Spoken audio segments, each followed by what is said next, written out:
Hey everyone, Tactics here with more Season 3 Mythic Plus guides for Dragonflight. This time we're going to be talking about a dungeon that I personally really enjoyed back in Battle for Azeroth, and that is WAYCREST Manor. In this video, I'll be covering everything you need to know about the trash, bosses, and routing through this dungeon, including a basic pug-friendly route to help you start out the season strong.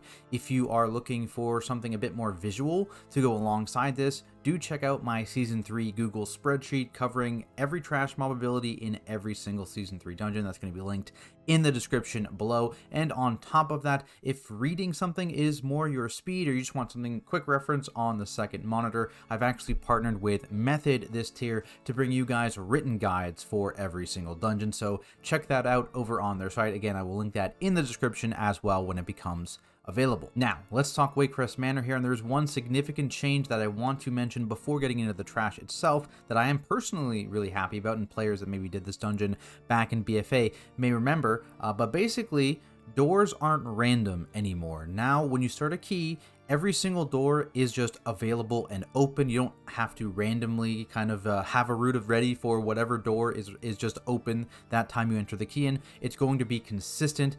Absolutely fantastic. It means you can just kind of have that one set route now. No need for those variations. Makes it a lot easier on the tank, of course. And I think one notable thing is there is actually kind of a new door in the bottom left.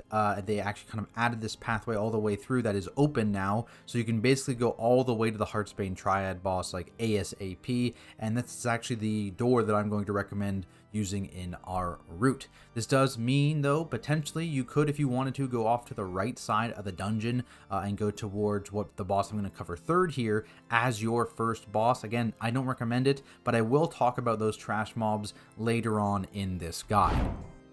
Now, starting off in this very first room you walk into, there's going to be a bunch of soul essence mobs. These guys have a single cast in Scar Soul, targets a random player, and you can interrupt or stop these. You can just group a bunch up, use AoE stops, that kind of thing. Moving towards the Heartsbane Triad in the bottom left, like I just mentioned, there's a Heartsbane Rune Weaver that will spawn. This is a lieutenant mob, so you can't CC it, and they'll target a random player with Etch. This is just damage you kind of have to heal through to channel over 6 seconds, so be aware of that if you're targeted. Runic Mark is also going to go on a random player. They're going to get a little circle around them, and this is a cursed dot that will splash to anyone within that 4-yard circle. So if you have a curse spell, get rid of it. Otherwise, just make sure that person stays away from the rest of your party.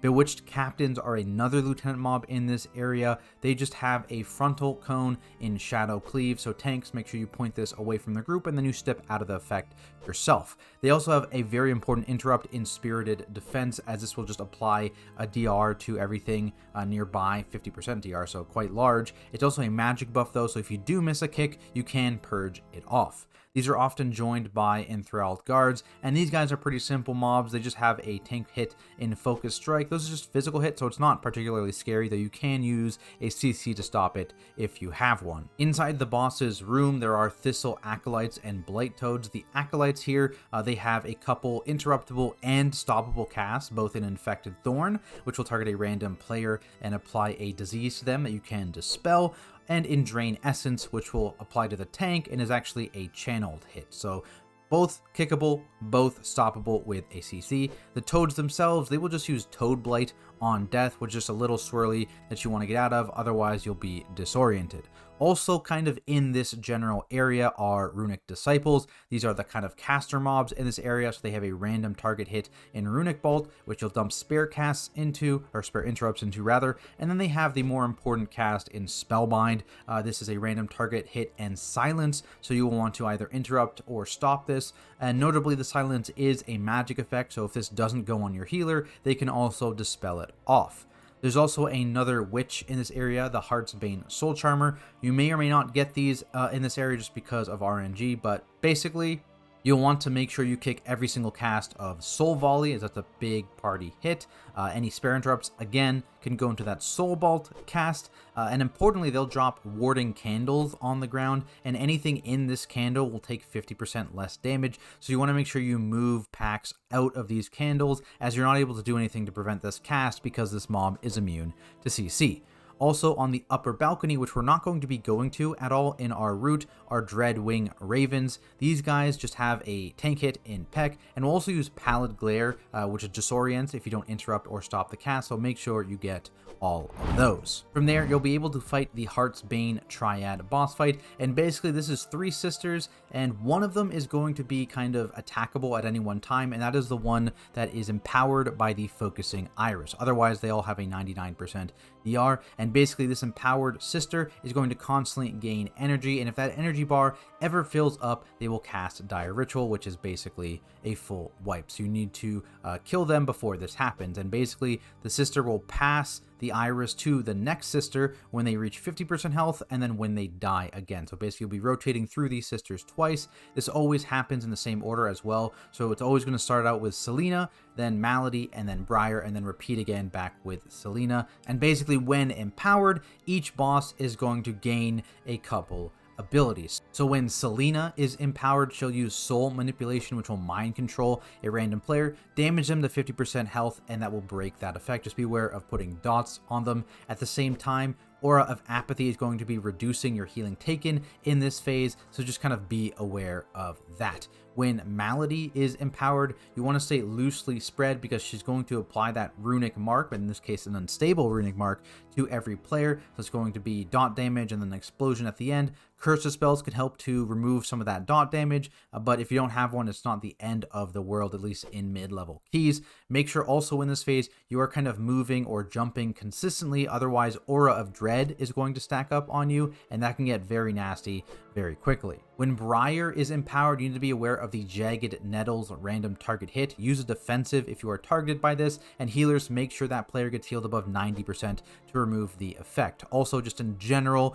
players need to be aware of the Aura of Thorns in this phase, particularly if you're also that Jagged Nettles target, because that can kind of wombo combo you a little bit. Now throughout this fight, now at the same time, regardless of whether a sister is empowered or not, they're going to be just spam casting these interruptible spells that essentially do the same thing, right? There's Soul Bolt, Ruinous Bolt, and Bramble Bolt. Again, all kind of do the same thing. The key thing to note is that the empowered sister is always going to focus the tank with their interruptible cast, while the unempowered sisters will be doing random target cast, which means that you want to actually interrupt the off targets. The unempowered sisters are your priority interrupts. Don't worry at all about interrupting the empowered sister because the tank can take those hits, right? They're not worried about dying to those hits. Meanwhile, random damage from the other sisters can get people down, right? If you're targeted with the Jagged Nettles. If you're the mind control target, you just get broken free. You take a bolt to the face, not ideal, right? So you want to be interrupting those other sisters, and just again, getting these sisters down in a timely manner so that none of them reaches max energy and casts that lethal Dire Ritual. Moving on into the courtyard of the manor, you'll find Jagged Hounds kind of patrolling around this area. They only have one ability in Thorned Claw. The issue with this is it's an instant cast hit on your tank, so you can't really tell it's going to be happening. Luckily, it's not super dangerous. You just need to be aware if you're pulling like 2 of these patrol packs at once, you're going to be taking a decent chunk of damage from these. There's more Coven members in this area. In this case, it's the Coven Thorn Shaper. This mob can be CC, though noticeably their infected Thorn cast, while the same as the Thistle Acolyte, actually cannot be stopped with a CC, so you have to actually interrupt all of these casts here, which is quite scary. But again, Disease Dispels come in really, really clutch here. These mobs also have the Uproot cast, which will just put a small knock-up area under a random player that will also stay there and be kind of like slow and ticking damage. So just either stop this ability with a CC or avoid the puddle on the ground. Thorn Guards are also in this area. They are also pretty nasty for your tank, so they have a Tank Buster in Tearing Strike. Again, instant cast, but this one applies a 6-second bleed, so be aware when that happens, especially if it overlaps with their Enrage, which is a 100% physical damage done for 10 seconds. Soothe this off if you can, otherwise tanks just be aware pop a defensive. This mob will also kind of explode on death with Shatter, so just get away from the 8-yard swirly it creates when you kill the mob. There's a mini boss in this area as well in Matron Brindle. She will use Splinter Spike, and this basically just spawns swirlies underneath every single player, so just get out of those. And she'll also use Thorn Barrage onto your tank, which is a channel on your tank that applies a stacking dot as well. Just be careful on fortified weeks, especially once you start getting to higher stacks of this cast. Potentially, if you can, have something up whenever it goes off. And that'll bring you to the Soulbound Goliath in the center of the courtyard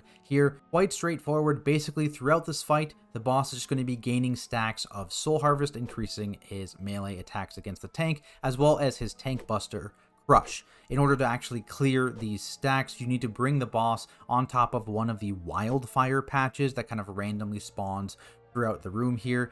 When this happens, note that it's going to deal a ton of damage via burning brush over 6 seconds. So healers, you need to be prepared to keep everyone topped when this happens. And then everyone kind of needs to be ready to run away because there's going to be burning souls that spawn and last for 10 seconds that will just kind of fixate people, normally the healer, from healing aggro and take a big swing at them. So you need to get away from those kind of red souly mobs. Outside of this, one random player is just going to be occasionally debuffed with soul thorns, stunning them while they're trapped, and you basically just need to free them by killing these thorns ASAP. The ideal time to actually clear your soul harvest buff by touching one of those wildfire patches for a tank is just after you kill one of these soul thorns, because it's very, very scary if you overlap it, because that player trapped in the thorns is stunned, right? So they will have a hard time surviving, plus they're taking ticking damage, so it's just very, very scary. Break them out first, then clear. To note though, it is also very, very beneficial as a tank player to just wait as long as you possibly can before clearing, just to reduce the overall number of burning brushes that happens over the course of the fight, because that is really the most dangerous part of the fight for everyone that isn't the tank. Moving into the right half of the dungeon, you're going to see a ton of devouring maggots. The important thing to note about these mobs is the parasitic buff. Not all of them will have it, but those that do, it means that they will also be able to cast Infest. And basically this is a cast that you can interrupt or stop, and it will just put a nature dot on a random player and make them spawn 2 more devouring maggots, which each have a chance to be parasitic as well. So you really want to stop this kind of chain reaction from happening. Outside of that, devouring maggots, all of them will just use spit, just a random target nature hit, so you need to kind of heal through that, and it can be a little spooky if you're pulling a lot of these guys. So use things like AoE stuns, AoE lockdowns to kind of nuke them down pretty quickly without them getting too many casts off. Gore-stained piglets are also in this area. Not a very scary mob, they just have a snout smack, which is used against the tank. Again, it's not even that scary, it's a pure physical tank buster, and it doesn't hit super hard, so you're not too worried. Infected peasants have the infected debuff on them, and basically this means when they die, they're going to spawn 3 of those devouring maggots, and again, these have a chance to be parasitic, so watch out for that. They will also just randomly use Withering Glob on players. This is a nature hit. It's also instant cast, so you can't really see when it's coming. It's just going to deal damage to a random player, so be aware of that. Again though, they seem to be quite low, at least in our testing, so it wasn't too scary. In terms of mobs that are scary though, you've got the Pallid Gorger. These guys have the Ravaging Leap ability, and this will always cause the mob to leap to the furthest player and deal splash damage in a 5-yard area around them and apply a dot as well. This can be stopped mid-leap if you're quick. Also things like Ursouls work really, really well against it, but otherwise you'll just probably want to try and have a player stand far away from the pack and bait these casts out, just have them be alone, just so that doesn't cleave as well. Their other ability is Wretch, and this will point a frontal towards the tank, which is interruptible and stoppable, so use one of those things, and tanks just make sure, in case you do miss it, that you point the mobs away from the rest of your party. The only other mob in this area before you face the third boss is the Banquet Steward. These guys again have an instant cast hit again against the tank, and this is called Meaty Rampage. Luckily, again, it is physical, so it's not terribly scary, though I can see some issues potentially arising with this one in particular on higher fortified keys. So just be aware, Banquet Stewards are going to hit your tank relatively hard. For everyone, they will have a Dinner Bell cast, and this is quite large. It's a 10-yard radius AoE. You just need to get out of it, or you're silenced for 3 seconds to take a big hit. It's no longer stoppable because these mobs are immune to CC.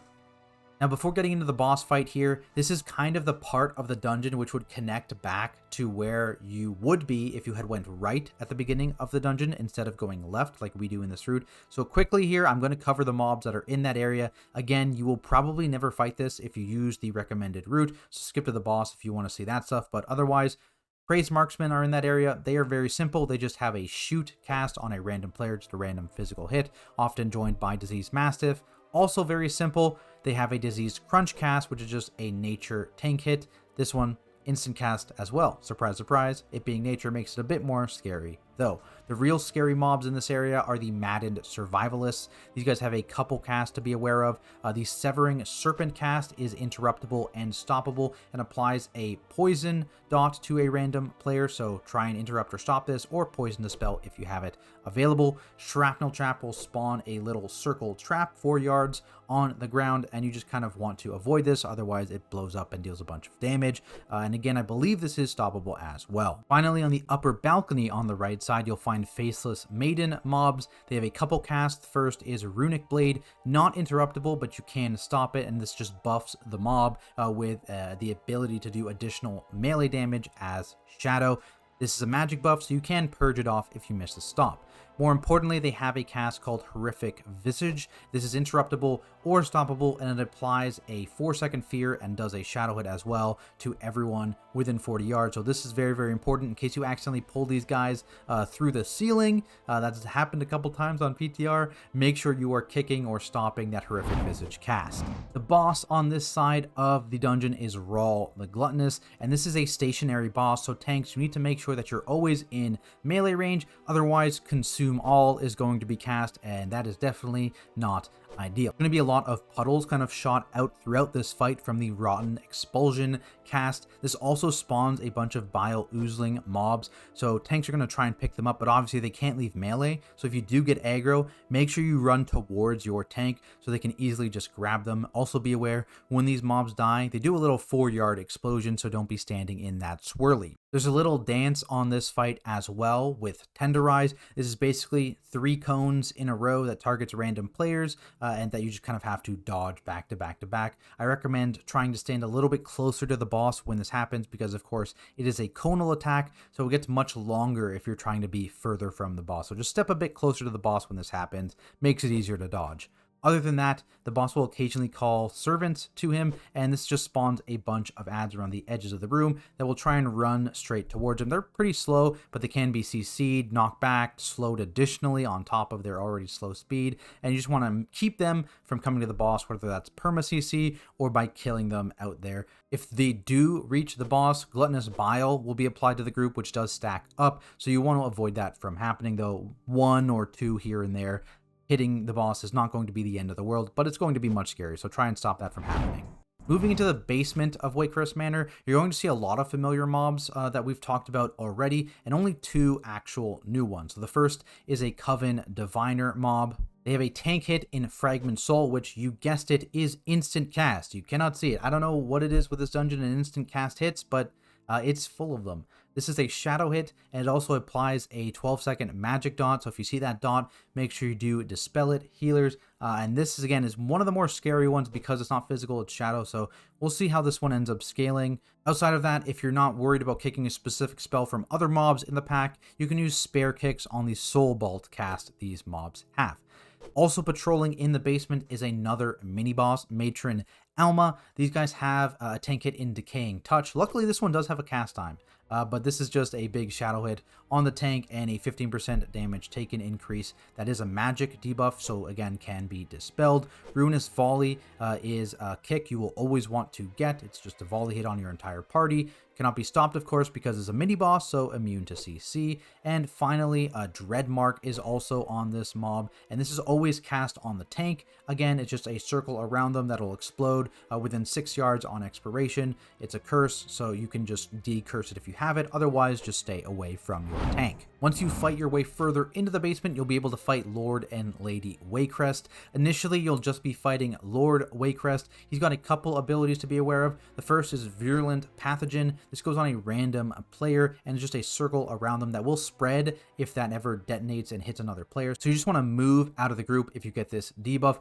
and then either get dispelled or wait for it to expire. It's a pretty quick debuff, so it's not too long. And then move out of the small swirly that is created when the debuff actually expires. If anyone gets hit by any part of this, they'll get another stack of this, and so you don't really want this to snowball, so just be careful of that. For tanks, he has a pretty nasty hit in Wasting Strike, so make sure you do have a defensive available for both the initial hit as well as the dot it applies. Now, throughout this phase, Lady WAYCREST is also going to be doing random target damage with Racking Cord, and occasionally she'll spawn a bunch of swirlies that you just kind of have to dodge in Discordant Cadenza. Now, you'll notice Lord WAYCREST's HP is actually relatively low. That's because you have to kill him several times. Every time you bring him to 30% HP, Lady WAYCREST will sacrifice 30% of her own HP and heals him back to full health, also giving him a damage increase in Putrid Vitality.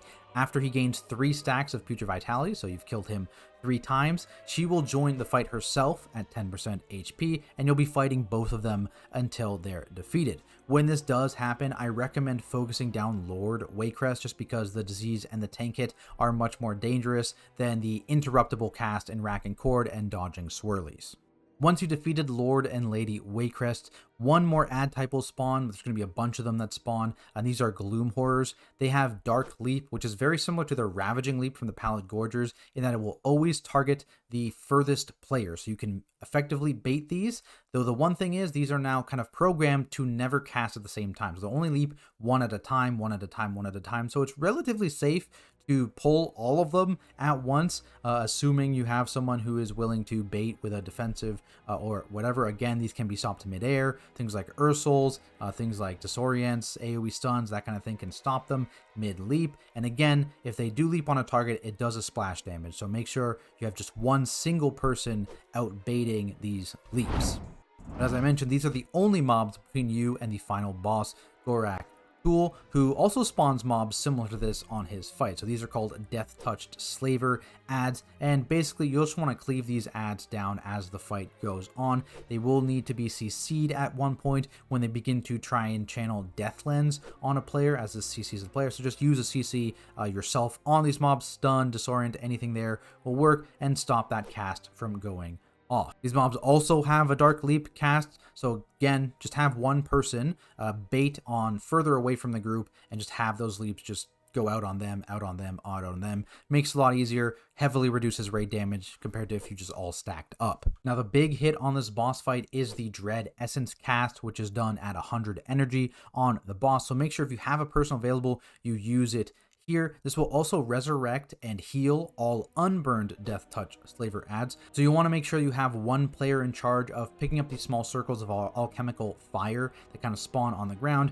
and then use their extra action button to throw the fire on Death Touch Slaver ads that you've already defeated. They have to already be dead. Their body will be on the ground. Then you can throw the fire at them and it makes their body disappear entirely, which means they can't be resurrected by Dread Essence. You want to make sure you'll get enough fire, basically one per ad, so you don't need to hold these for any real reason. For example, sometimes you'll have 2 of these ads up at the same time, so just send it, burn whenever one of the ad dies, pick up another fire, etc., etc. Usually probably it's going to be a healer doing this, but whoever wants to do it can do it. It's not a big deal. Other than that, Darken Lightning is going to be a cast the boss is doing throughout this fight. Just make sure it stays interrupted.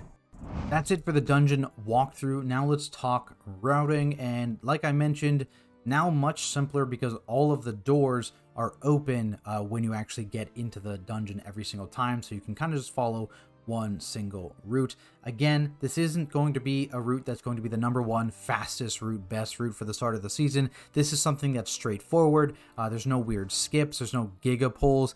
It's great for pugging early in the season when people aren't super familiar with everything, and it's easy to adjust if you want to do a skip, if you want to do bigger pulls. So that's why I'm sharing this route. So starting off the top here, this is the first room you enter in. Soul Essences here, again, you just need to group them up, use stops, kicks, that kind of thing. And then this door, the bottom left is where we're going, so you're going to go bottom left.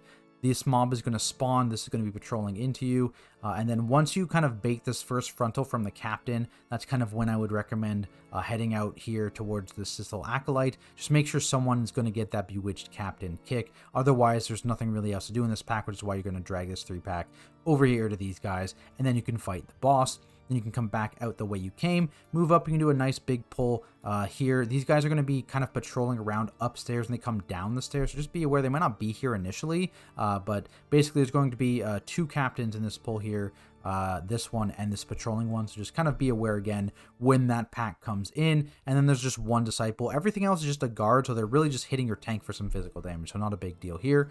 Then you move out into the courtyard area. Be aware of these hounds. Like I said, they just kind of patrol in a giant circle. These ones are stationary, so you're really worried if you pull like all of these and these at the same time, so just kind of be aware of when you're adding mobs. Thorn Shapers in this area will also need quite a few kicks. That's why we're only pulling 2 at a time here before moving up. This is the mini boss pull here with a couple more Thorn Shapers. Then the actual Soulbound Goliath is up there as well. Then you're moving towards Raal's area, and I recommend mostly pulling these packs out into the courtyard, because you've already killed everything but 1 pack here, and fighting in these very tight corridors is quite scary. So I recommend just basically having your tank come in, pull a bunch of mobs, pull them out. Beware again, these pallet gorgers might just come with your first pull because of their pat. They pat pretty far, so be aware of that. But I recommend pretty much doing all 8 through 11 outside in this area if you can. Just makes your life a lot easier. You have so much more space. You don't have a weird camera angle. It's just a lot easier to handle, especially for Sanguine too, if it's a Sanguine week. But anyways, you do these mobs. You've got Raal after that, and then you can start moving into the basement over here. Some more maggots and a Rune Weaver before going downstairs, which I believe is over here.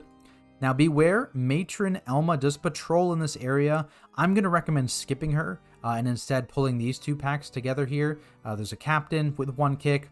There's a Thorn Shaper, and then there's, I believe this is a random witch. I don't remember exactly if it's going to be random or if they're going to actually set which witches are in each place currently. If you did not remember back in BFA, there was a bit of a random witch rotation, so I'll have to wait and see. Anyways, do these witches, watch the matron pat, and, you know, walk down when it's safe. And then you've got this little platform. This platform can be very scary if you accidentally pull more than you intend. I'm sure high key groups are going to do this entire platform in 1 pull, but it's probably a bit much for pugs, just because this has, you know, kicks. This guy's got a volley kick and a spam kick, a volley kick and a dangerous spam kick. These guys have the kick and the stop, the random target, right? So there's a lot going on in that pull. If you pull it all at once, just be careful. Candles are also going to be spawning down here. You got to move the pack constantly, so be aware of that. Then you've got Lord and Lady WAYCREST. You've got your pull of Gloom Horrors here, which again is much less scary than it was back in BFA, because only 1 can jump at a time. So you're not going to have 1 player insta-gibbed by like all 6 of these or 7 or however many there are jumping at once. So much safer to just pull them all back again up onto this platform. And then when you're done with that, move through and fight Gorak Tul. But that is it for this video, guys. Hopefully it did help you out, and if it did, be sure to subscribe to the channel for more content like it, including guides just like this one for every single Season 3 dungeon, plus 20 walkthroughs in the first couple weeks of the season to help you get your Keystone Hero achievement and your portals, and even raid boss guides for normal, heroic, and mythic difficulties. If you have any questions, feel free to drop those down in the comments below, or you can also come stop by my Twitch channel and ask me there. That's at Tactics, and I'll be streaming all of my keys, all of my raid progression over on that channel once the patch actually drops. Of course, gotta shout out all of my amazing supporters over on Patreon. I appreciate each and every one of you. Otherwise, thank you guys so much for watching, and I'll see you in the next video.